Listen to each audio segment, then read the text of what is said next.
Troops from Syria's interim government are battling forces loyal to ousted leader Bashar al-Assad in coastal cities in the west of the country. The UK-based Syrian Observatory for Human Rights says more than 200 people have been killed since fighting broke out on Thursday. It's also reported cases of executions. Syria's new government has deployed more forces to the affected areas and imposed a curfew. This video is set to show clashes between pro-Assad militias and troops loyal to the interim government. Reuters news agency verified the location as Homs in the country's north. It's believed to have taken place on Thursday night. Syrian authorities say the violence began to spiral when pro-Assad militias launched attacks on government security forces on Thursday, including an ambush on a motorway. The government deployed more forces in the coastal region, which includes the cities of Latakia, Tartus and surrounding villages.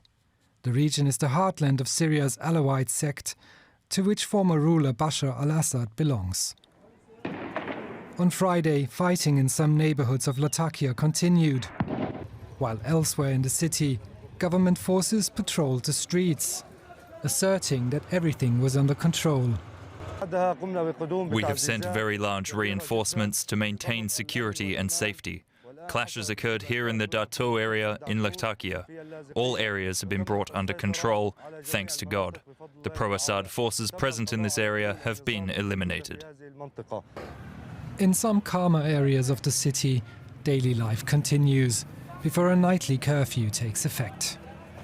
The security campaign is important to us because we're one people with different groups. There's no discrimination between anyone. We've all coexisted for years and days.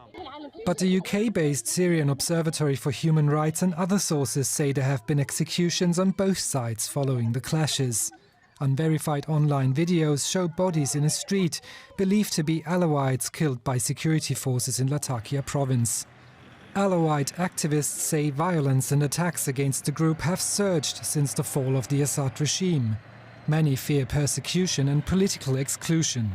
The current fighting is the heaviest since Assad was ousted last December, and a challenge to the interim government's efforts to consolidate its control, as the country seeks to recover from years of conflict.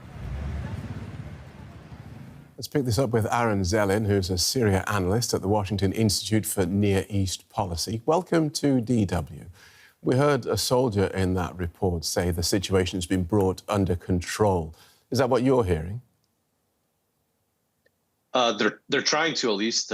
Doing the curfews is definitely part of the process of helping out with that. I think it's possible that we might still see some activity going into tomorrow, but if it goes along the routes that the government believes it will, it's likely that it'll calm things down by the end of this weekend.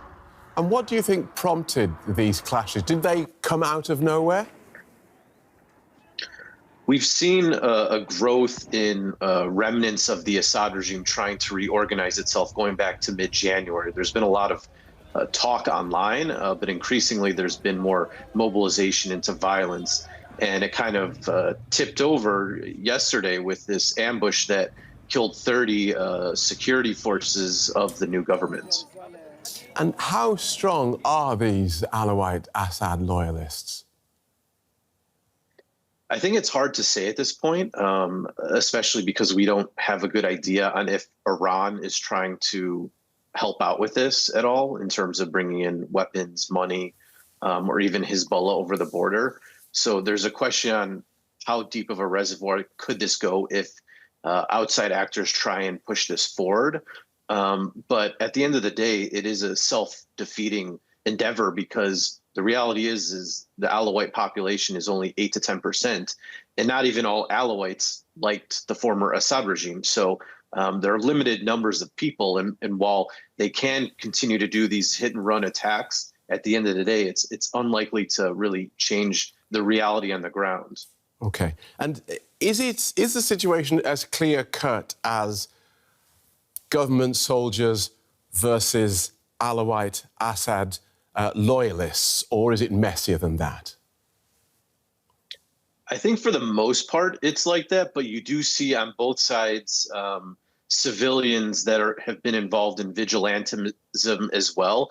And I think a lot of it goes back to the deep-seated issues that happened during the Civil War itself, which isn't surprising. I mean, there was 14 years of war. A lot of it was sectarian, and that doesn't even get into the 50 years of totalitarian rule by the former Assad regime.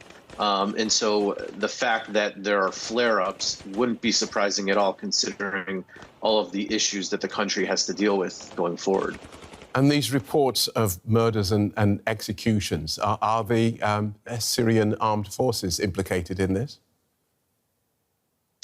It's really hard to say. The information environment is rife with disinformation and people reposting videos from, 5-10 years ago at the height of the Syrian civil war, or what seemingly appears to people in civilian clothing, but they are remnants of the regime because they're not wearing uniforms anymore. So it's difficult to know how extensive it is. There's definitely been executions of civilians, but whether it's widespread, I think it remains to be seen. Turkey has warned that the insurgents pose a serious threat to this new government. What's your assessment? It definitely hurts the stability as well as trying to, bring in every part of the Syrian society into one unit. One of the big things that the government has been attempting to do is trying to expand out who is involved in the government, as well as the new society, whether, Sunnis or any minority group. Obviously, it's been done in fits and starts, and there's been a lot of slow roiling negotiations, but actions like this are clearly meant to inflame sectarian tensions so as to keep the Alawite community in fear and not moving forward into a new era. Right. Thanks for guiding us through that. Syria analyst Aaron Zelin. Thank you so much. Thank you.